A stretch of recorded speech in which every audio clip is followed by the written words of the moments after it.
In the next slides I will give a bit more details per category. First we will look at metals and their alloys. Metals are retrieved from the earth by mining. In the figure top left you see this activity in an open mine pit. From rock, the iron has to be retrieved by the blast furnace process. In this process very high temperatures are achieved, which melts the iron from the rock. The liquid metal is then purified. Unwanted elements are removed and it is alloyed. Extra elements are added to the molten material to improve particular property.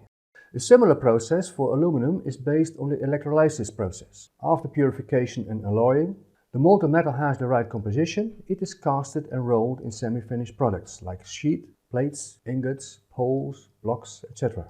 These semi-finished products are the input for manufacturing processes, which produces the required part or product. Metal alloys are well known and very good structural materials. They offer high strength and stiffness, are easy in production, both for low and high volumes, and are reasonably priced.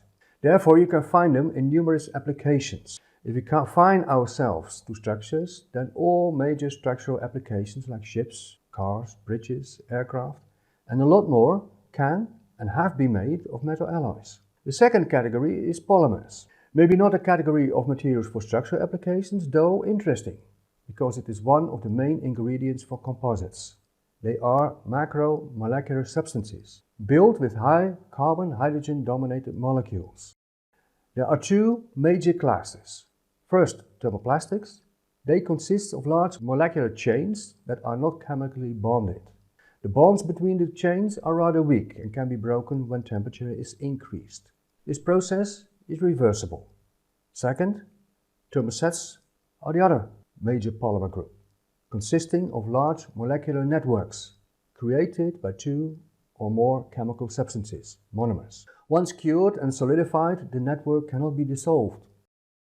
Applications of polymers are abundant too. Look at the figures at the right-hand side of this slide and probably you can think of many more examples.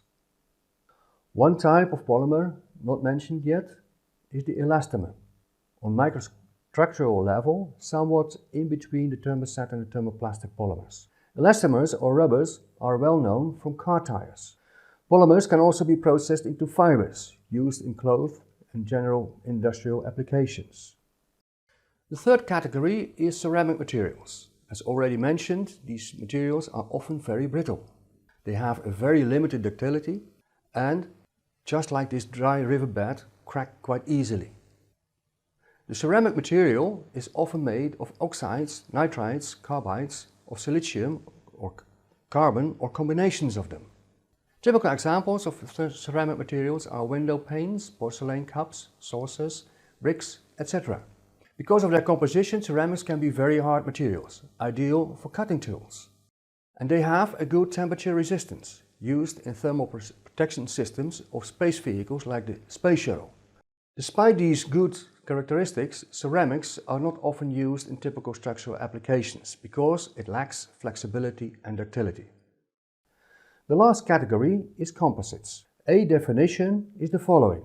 Composites are engineering materials in which two or more distinct, structurally complementary substances, different physical or chemical properties, are combined to produce structural or functional properties not present in any individual component. Keywords in this definition are two or more, distinct, complementary, and not present in any individual component. Bringing together two different components creates a new combination having additional properties. There are two classes of composites: fiber-reinforced polymers and hybrid materials. Fiber-reinforced polymers are polymers in which fibers are embedded in a matrix. The fibers are responsible for strength and stiffness. The polymer or matrix is responsible for the coherence, the load transfer between fibers, and for environmental protection.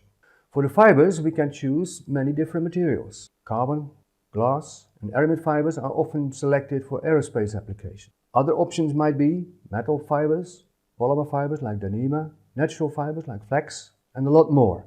Fibers can be purchased as short, long and continuous fibers, and this fiber length has an important influence on the processing of composites. The second class are the hybrid materials. Now a third component is added, metal sheets. Such hybrids have alternating layers of fiber-reinforced polymers and metal sheets. Glare is a well-known hybrid material and is developed at the TU Delft. In this era, we are witnessing the transition from metal aircraft to composite aircraft. The latest designs of Boeing and Airbus, the 787 and the Airbus 350 respectively, are mainly made of composites. Both the wing and fuselage are made of carbon fiber reinforced polymers. Driving force for this change are the high specific properties, the different alternate manufacturing processes, and the prospect of cheaper aircraft.